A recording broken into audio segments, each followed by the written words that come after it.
Dinosaur, written by Stephen Llewelyn and performed by Chris Barrie. Don't forget to like this video, subscribe to the channel, and click the notification bell to keep up to date with the latest installments.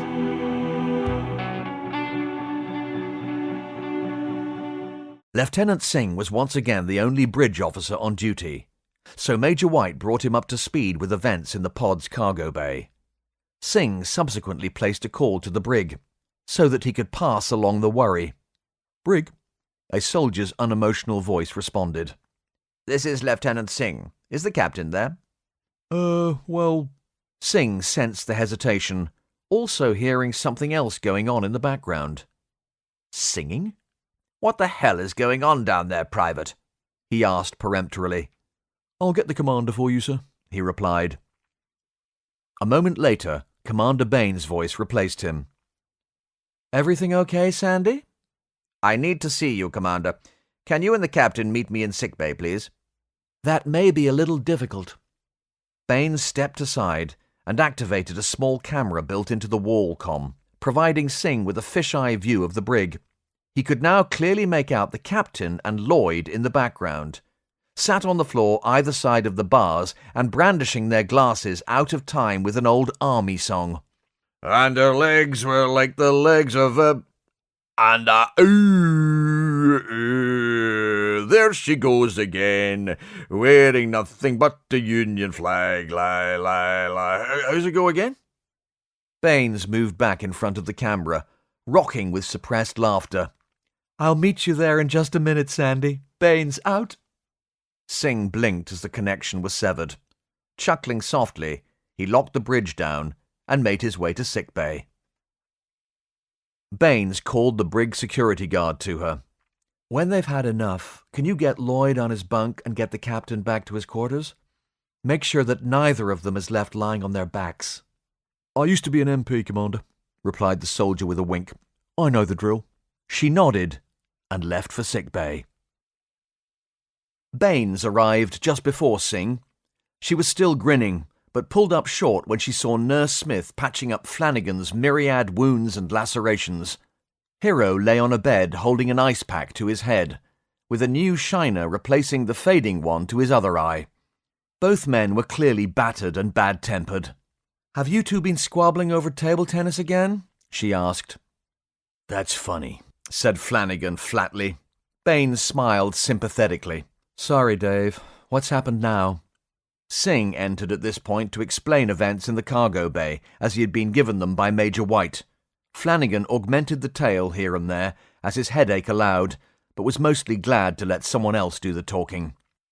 "I've dispatched Giorgio to fix the open upper hatch where the creatures entered the ship, and left orders for Jones to come down here for his plasters and bandages when it's sealed," Singh reported, frowning slightly.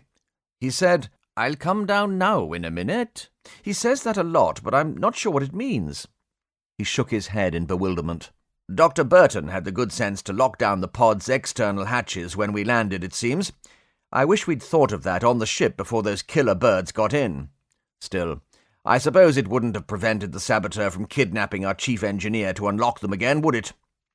Singh looked over towards Hero, still lying down with his ice pack. "Or stopped Hero from almost becoming a T-Rex tuck box, for that matter." "That was a lot funnier before it happened," Hero snapped moodily. Baines covered a smile with her hand again. "Why don't you tell us what happened, Chief?" she asked. "I was having a really great day," Hero began, making a list of everything I needed to do to get Sekai well again. "Sekai?" asked Flanagan. "It's his pet name for the ship," Baines whispered. "Continue, Hero, please." "Okay, so then there was this gun in my face. I nearly fell down the... Oh, never mind. What matters is that it was the figure in black again, the same one who attacked the Sarge and myself a few days ago. I'm sure of it. I was route marched down to the pod and forced to open the hatch at gunpoint. I wasn't sure what to do at first. I mean, obviously, you'd have to be suicidal to go out there. However, they made it quite clear that this was exactly what they did want to do." "Did she speak to you?" asked Baines. "No," said Hero, pulling the ice pack away from his head and inspecting the spot of blood on it. He relocated it to a slightly different position. Only another 5 minutes with that, Flanagan interjected. Then give it a rest for a couple of hours before trying it again. Hero nodded to the doctor, but spoke to Baines. It was a woman, then? I thought it might be. Yes, she replied. Lloyd said she used an electronic voice distorter. She didn't speak to me at all, Hero continued. She didn't need to. Her eloquence with the gun was undeniable. I saw her riding away across the plain, just as I blacked out. I tried to fight it, but... Considering what happened while you were unconscious, you were much happier out of it, believe me, Singh muttered. What do you mean? Asked Hero. And what do I smell of? Singh scratched his stubble, wondering, not for the first time, whether he should have kept his mouth shut. Nothing to worry about, really. Burton dove in and saved you from definitely being eaten by a huge flesh-eating dinosaur, that's all. Unfortunately, when Gleason shot the animal, he made it, sneeze, apparently. Look, there's no nice way of putting this. You're covered in dinosaur snot. You know that unpleasant smell of sneeze? Well, imagine it from a snout over a metre long that has been buried in a rotting corpse left out in the sun for days. That's you, now. Hero pulled his hands up to his chest prissily, as if afraid to touch himself. Dave? He asked tremulously. Can I have a shower, please? You might want to send Sam Burton a fruit basket, too. Or perhaps you should say it with shower gel, eh? Singh added, grinning. I know he got blasted too, and I'm pretty sure he blames you. Ignoring the pilot's taunting, Flanagan looked serious. Jill, he said, I'm real worried about Heidi. I thought she'd be here to stitch me up, but we can't find her anywhere. You were better off with Justin, I think, Baines answered quietly. I know we take the, well, you know, said Flanagan. But she's a first-rate doctor, really. I'm worried what might have happened to her. I think her absence now is proof that she was a lot more than that, Baines suggested sadly. Hero, Smith, and Flanagan looked from one to another, then back to the commander. Are you saying what I think you're saying? Asked Flanagan slowly. We knew she was one of the 19 possibles James wanted to interview, Dave, she began. Yes, but... No, Dave. She spoke over him, regretfully. It all fits. Times, locations, descriptions. Drummond has been working for days on who might have been at each incident site. He's got some insanely complicated flowchart arrangement on an easel in his quarters, apparently. I had a chat with him just after I made up the Blue Eyes list. That really tightened it up. Now the killer has left the ship, stocked up for the safari from hell, and Heidi, as we see, is missing. Is anyone else missing? Asked Singh. That's worth checking, just to be on the safe side, Baines replied. Can you get Ford onto that now? Ask him to take a register or something. Singh nodded and made the call. Has anyone looked for the man who was guarding the hatch between the ship and the pod? Asked Hero. I'm sorry, with everything he slipped my mind. I hope he was only knocked out. Baines touched Sandeep lightly on the arm. Ask Ford to find the hatch guard as well. Turning to Smith, she asked, Justin, can you get down there, please? The poor guy may need some first aid. Smith nodded, packed a few supplies into a bag and left. Hope that's all he needs, Hero remarked. That woman's a killer. Flanagan was staring into space. You okay, Dave? Asked Baines gently. He shook his head slowly. All those people and all this pain. How did I not see what was right under my nose? None of us did, admitted Baines, trying to comfort him. We've got a psychologist on board who made enough money to be here, so I assume he knows something of his trade. I intend to have a chat with him when the dust settles, try and work out what sort of mind we're dealing with. We believe we know the who, which is critical, of course. Now I want to know the why. It's the only way we can fight her. Flanagan looked up. Fight her? I thought she was gone. For now, said Baines. But clearly there are powerful forces at work in that woman. She'll be back, and we'll need to be ready because she may have other help on this ship. You mean Lloyd? Asked Hero. Baines sighed, looking uncomfortable. Not exactly. I wasn't going to burden you with this, what with you convalescing and all, but She rubbed her tired eyes, releasing some of the pressure she could feel building. Look, Lloyd has told us quite a story. Baines and Singh left sickbay together, returning to the bridge. Singh immediately took his station, requesting updates from Bacchini and Jones. Baines called Major White and Sergeant Jackson to meet with her. White was first to arrive. "The man Schultz attacked, the guy guarding the hatch, is going to be okay," he said as he entered. "He's had a bit of a beating, but Nurse Smith says he'll be just fine after a few days' rest." The Sarge entered right on his heels. "He's lucky to be alive," he said. "She's lethal. She got the better of me, I can't deny it." Wow, the man Schultz attacked. Baines couldn't help repeating. That's the first time anyone said her name outright, in connection with all this, I mean. Kinda brings it home, doesn't it? Where was he? "Shoved into a closet down the hall," answered the Major. "He was still unconscious when we found him." He turned to the Sarge. "Do you think you could have stopped her?" Jackson considered a moment. "I don't know," he replied simply. "Definitely not without cost." "That's a sobering thought," Baines noted. "Look, boys, the reason I asked you to come here was to discuss the new reality. We may have rid ourselves of a problem, but, yet again, a larger one has raised its ugly head." "We're just not catching a break, are we?" White addressed his question to no one in particular. Baines ushered the two soldiers towards the meeting room. "Come and grab yourselves a seat. I've made some coffee." Before following, she called across to Singh. "Sandy, you have the bridge. And Lieutenant," he turned his seat to face her. "Commander?" "Keep the door locked." Lieutenant Singh pressed the locking control to seal the bridge from his console. "Affirmative," he said, returning to his scans of the local topography. "I'm planning a route for our flyover tomorrow with the captain. Despite everything, I can't help being pretty excited about it." Baines nodded.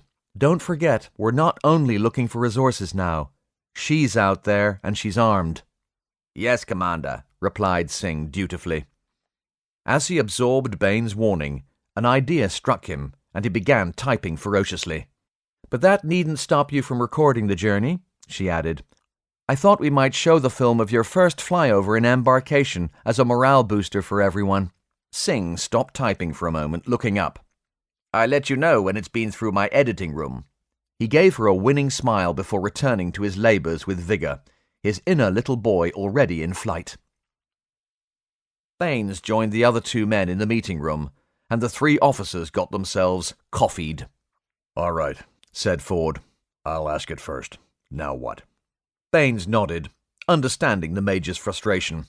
"We had a good long chat with Lloyd earlier," she began. "He's decided to cooperate."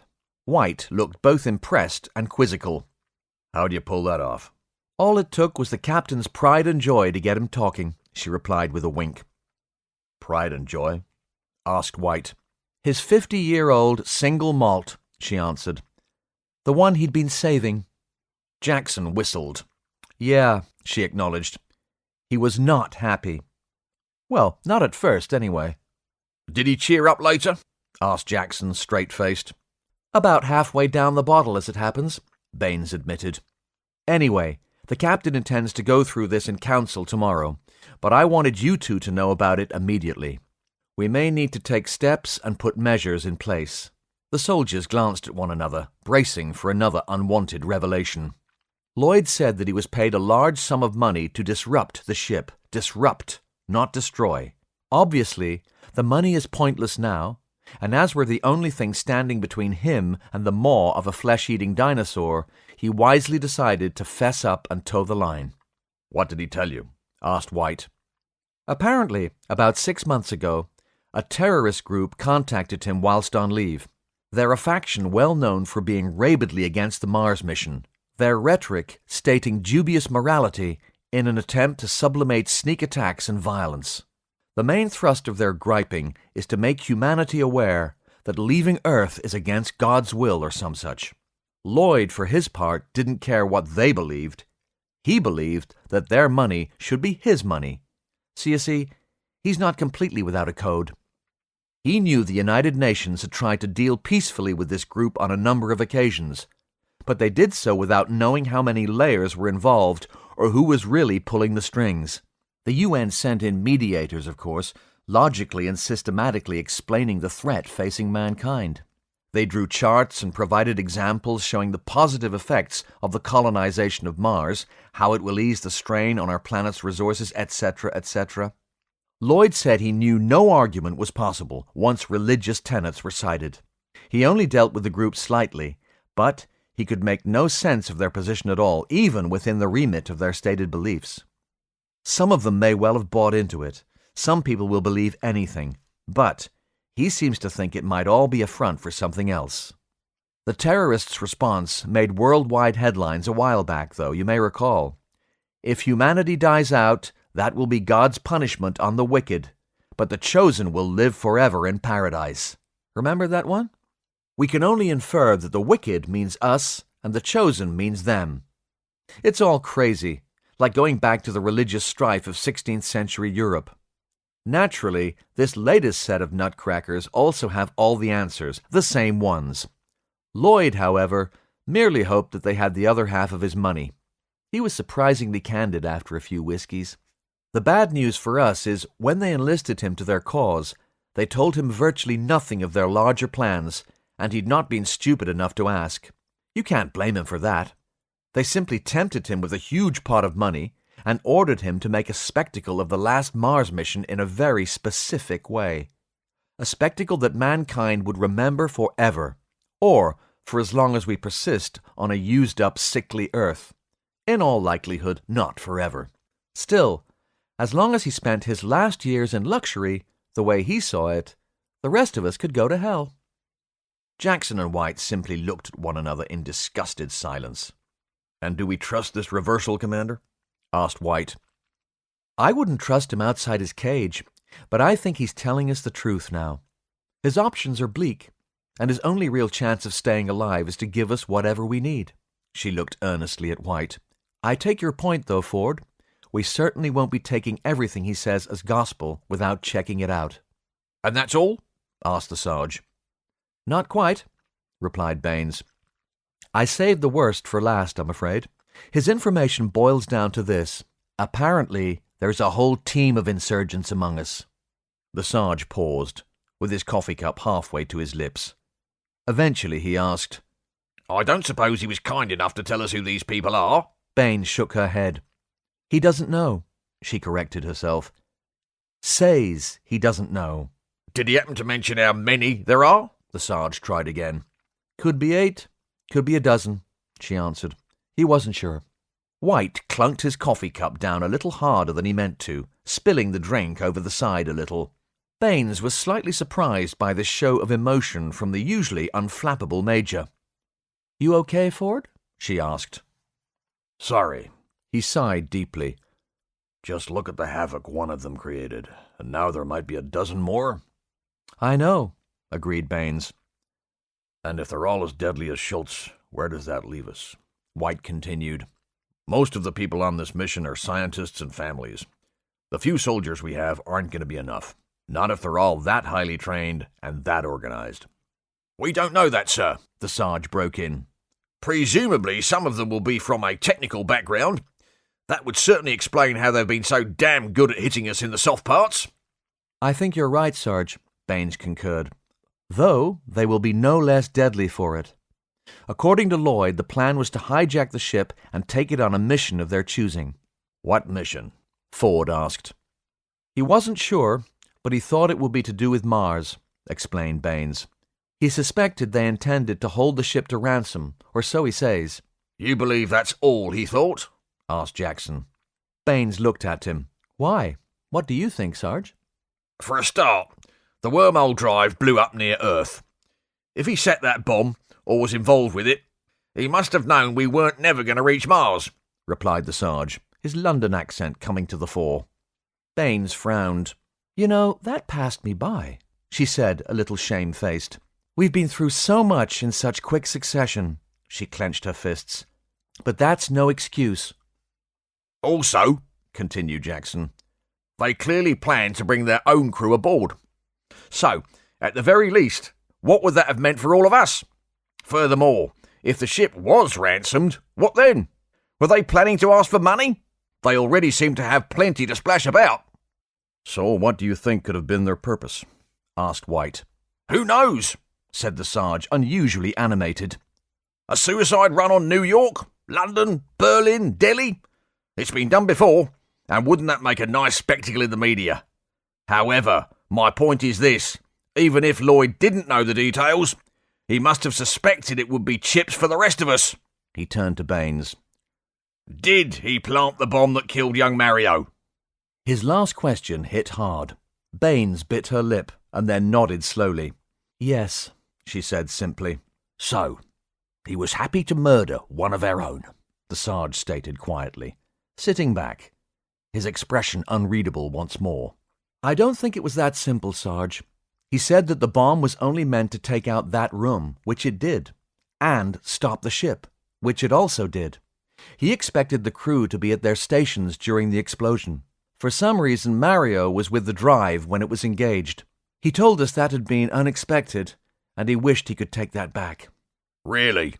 Asked Jackson, sourly. Mario was a good kid. I liked him. We all did, Sarge, said Baines. But who knows? It may have been unintentional. In fairness, in the years I've known him, that's the only time I've ever seen Lloyd look like he was in any way contrite, let alone sorry.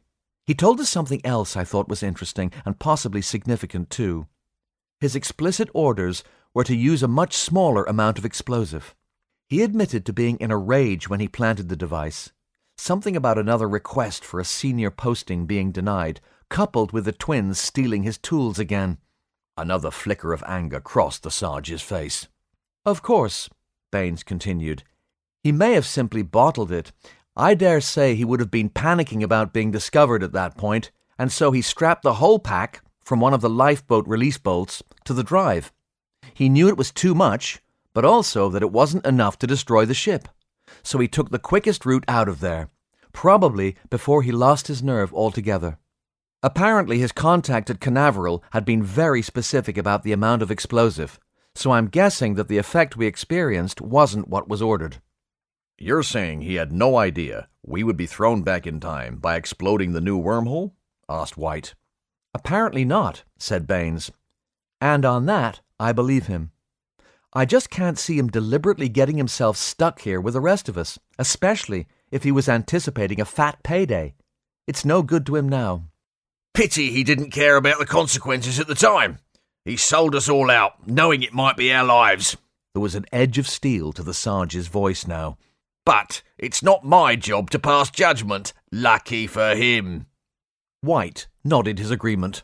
If he's confessed, then something is going to have to be done with him. With him or to him? Asked Baines. Either works for me, White admitted. This time it was the Sarge who nodded agreement.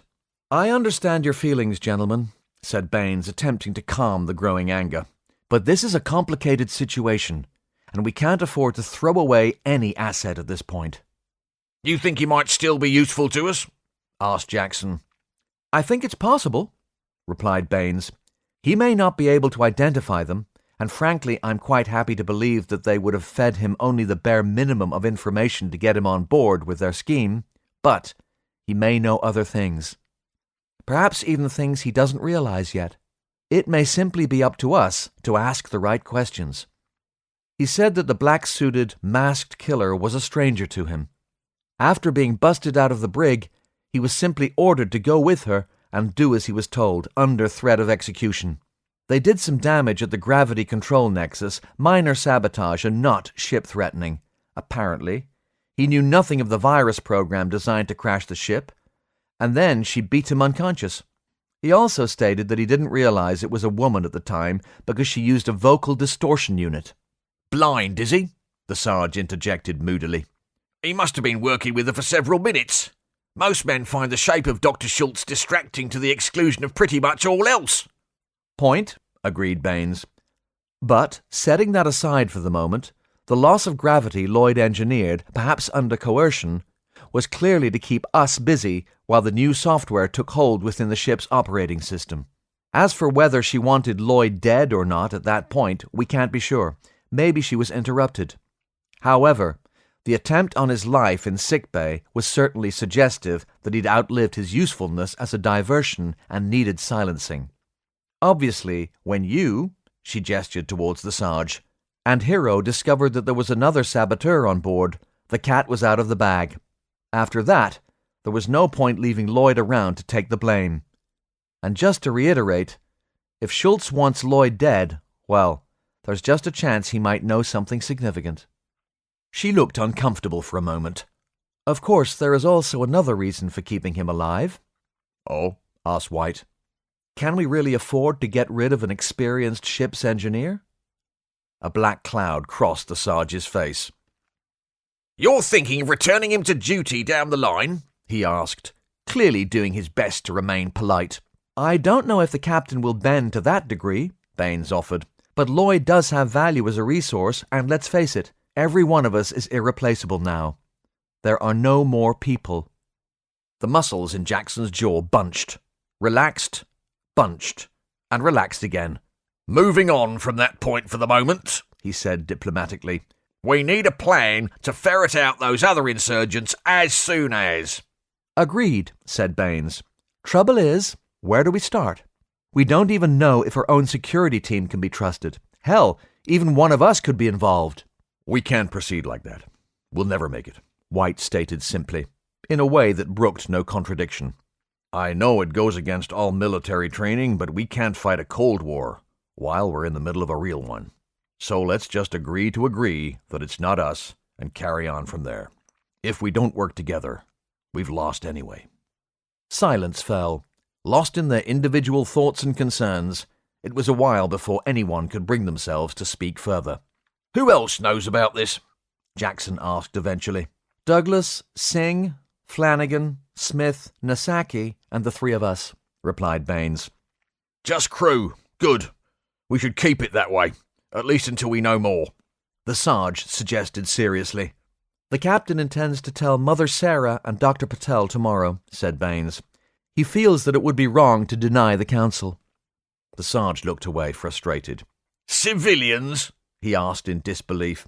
I know, but you know what he's like. He hates the idea of military in charge of government, or working underground no matter how small the scale. He's such a good man, Sarge. He's one of the best men I've ever known, the Sarge replied, completely without rancour. But if this leaks because of a point of honour, he left the sentence hanging. The one ray of sunlight I can see throughout this crisis, said White, is that it seems only Lloyd and Schultz have been active. This suggests that these sleepers were only to be activated under certain circumstances. Dare we hope these circumstances can never more be realized in light of our situation? Being lost in the past and all? You think this might change if the captain informs the council? Asked Baines. The Major laid his hands on the table. I'm simply saying the more people who know that we know, the more dangerous the situation becomes, Commander. If this should leak, things could get real ugly real fast. Surely it's best to keep it quiet. Firstly, if they don't know we're onto them, they won't feel the need to be so careful, and, secondly, if they do know we're onto them, they may have a knee-jerk reaction. You mean the sleepers might wake? White nodded, and a dozen fanatics loose on this ship could end this party altogether. A fair point, Ford, but let's say we can keep these sleepers sleeping. Then what? We all just carry on and say no more about it? No, but we really need to buy a little time, Jill. Time to get to grips with everything. If we can keep them sleeping just long enough for us to turn this situation around, we might be able to stop running all over the ship, putting out fires, and hit back. We need to build. Between these crazies and those monsters outside, we can't even get our feet under us. Can't argue with that, Baines agreed. However, with regards to the insurgents, I don't think we can assume what they may or may not know. And I don't think we can even start unraveling this mystery until we know exactly what their mission was, and most importantly, what the hell it is they want now. I agree with that, Commander, said the Sarge, and it gives me an idea. I said we should keep this quiet, but, on second thoughts... Baines and White looked at him in surprise. Penny for your thoughts, Sarge, Baines prompted. Jackson answered slowly and thoughtfully. Maybe playing it close to our chest won't achieve anything after all. Maybe we should just ask them. 0700 hours came around very quickly for James Douglas. He raised his head off the pillow, groaned, and put it back down. Taking a moment to gather himself, he tried again. This time, he made it all the way to his feet, swayed a bit, and staggered into his ensuite. Looking in the mirror, he couldn't help recalling a very similar mirror in a very similar ensuite back in his quarters at Cape Canaveral just a fortnight ago.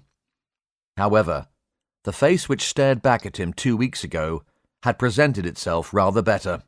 2 weeks, he thought groggily. 2 weeks since their world had been turned upside down.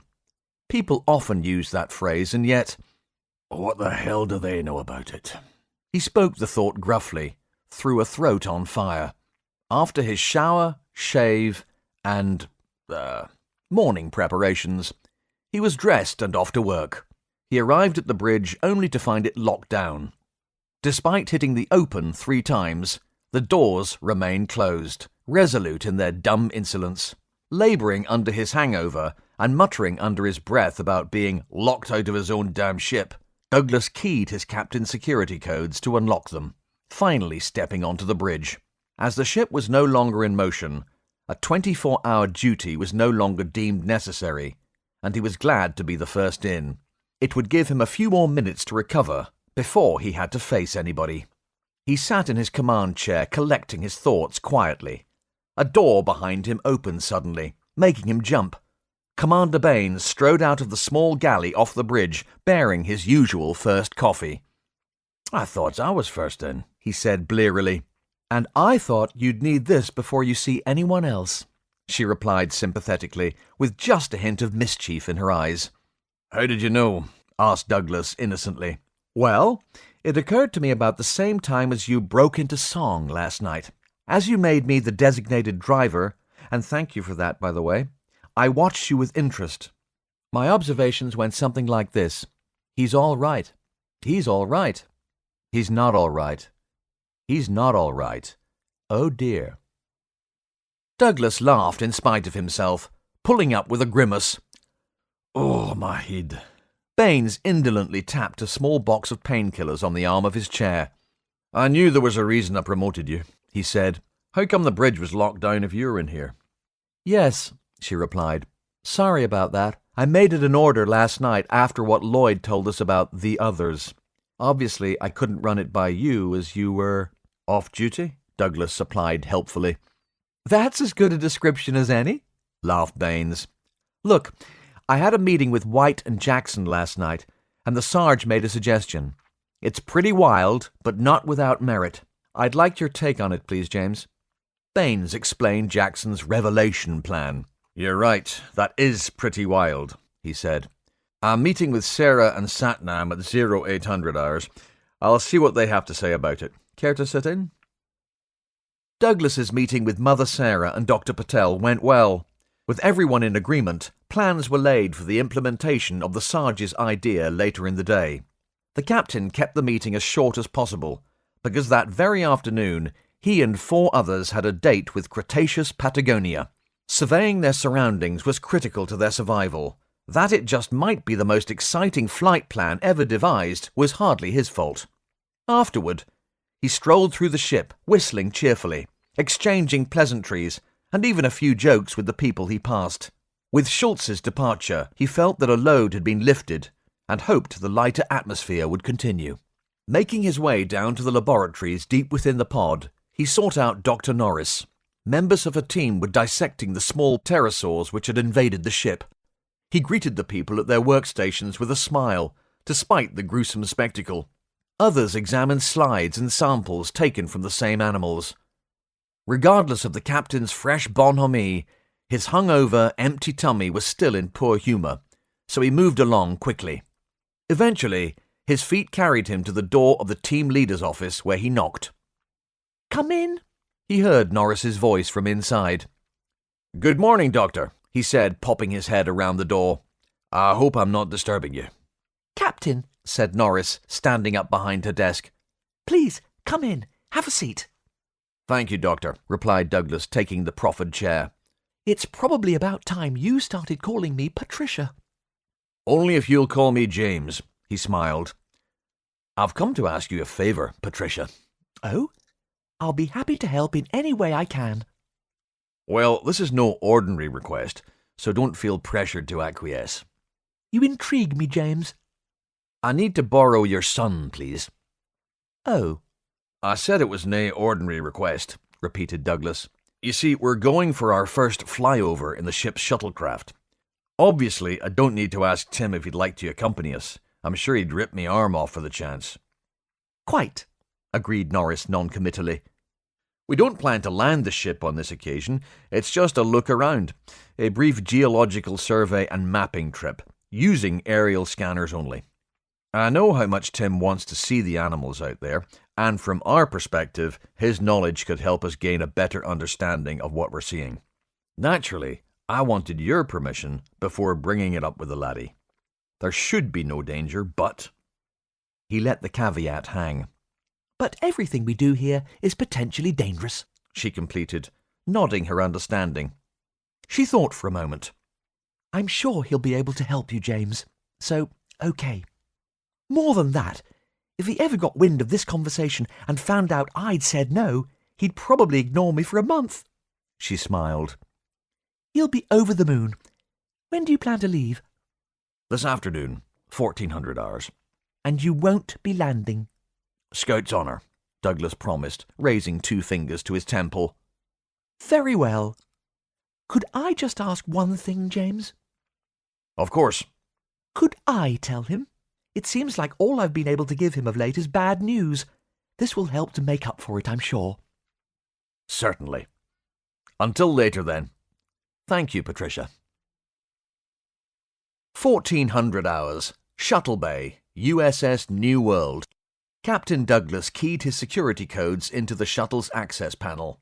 About a week and a half after locking the craft down, he realized. The events immediately following the explosion and destruction of the wormhole drive came back to life in his mind. Events which had scattered his crew all over the ship in the hope of preventing the bomber's escape. This was the exact spot where Singh had explained how they were lost almost 100 million years in the past. He was surprised how long ago it seemed as the hatch opened, despite the near-constant panic since. Turning to his shuttle team, he said, "This is it, lady and gentlemen. We're finally going sightseeing. Our intention is to spend an hour or so only on this first trip, just to get our bearings and see what's within a 20-mile radius of our landing site. As you know, our main mission is to look for mineral deposits and potential mining sites. We also need to keep an eye out for any sign of our rogue Dr. Schultz. I know it's a needle in a haystack, a needle that will be intelligently camouflaging itself in a haystack, actually, but we'll keep them peeled nonetheless. Follow me, please." Douglas nodded to the Sarge, who headed a 6-man armed security detail on station in the shuttle bay, and stepped aboard. The small shuttle crew of 4 followed closely behind, Lieutenant Singh taking the helm as Douglas sat in the co-pilot's seat. The other 3 stations, largely given over to Myriad scanning equipment, were taken by Dr. Jim Miller, Dr. Samantha Portree, and Tim Norris. Miller represented the manufacturing team and would be scanning the chemical composition of the soils. Portree represented the mining and construction team. Her focus would be the complex geology of the area they were about to investigate. Lastly, Tim Norris, as the acknowledged expert on the Cretaceous period, was in charge of Christmas morning. Or that was how it felt to him. He was ecstatic, and quite possibly the only member of the crew for whom life just kept getting better and better. If a low flight over a world full of prehistoric animals was not enough, earlier in the day, the captain had recruited him, along with Dr. Natalie Pearson, to put together a new zoology team. To Tim's delight, Natalie's ever-present sidekick, Reva, was also determined to be involved with this project, as in all things. He could certainly be described as a specialist in the field of bone collection, particularly with regard to testing them to destruction. True to the nature of his species, he was utterly undaunted by size. Tim and Natalie were tasked with building a comprehensive understanding of the fauna they would all be sharing their lives with, possibly even the rest of their lives with. And not just the fauna. Fortunately, Patricia Norris's team also included a couple of botanists who awaited the shuttle's findings as avidly as everyone else.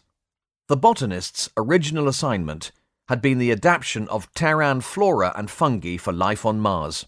They had little paleobotanical knowledge, but the opportunity to observe life from a completely remote, previously inaccessible age was irresistible. How could any scientist fail to be excited by the prospect, despite everything? When the crew's attention turned to planting and rearing crops, their knowledge would become invaluable. Once the initial shock of their predicament ebbed, the impressive minds aboard the New World soon realized that a complex model could now be constructed. By using knowledge gained in the 22nd century alongside hints left in the fossil and geological records, added to observations from the actual past as now seen, they could piece together a unique picture of evolution.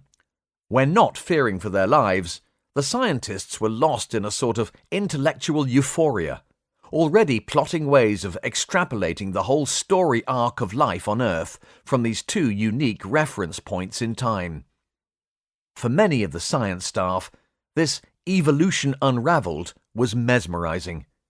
Who could have ever believed they would have the chance to combine the knowledge of an ancient past from a long-lost future, compare and corroborate that knowledge with observations taken in the now that used to be then, to hopefully complete a puzzle mankind had barely found the edges to, until now.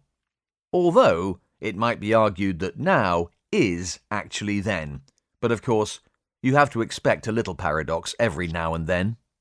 However, paradox didn't end there. Their strategy would have provided the dream assignment for most of the staff, had their predicament not been such a nightmare.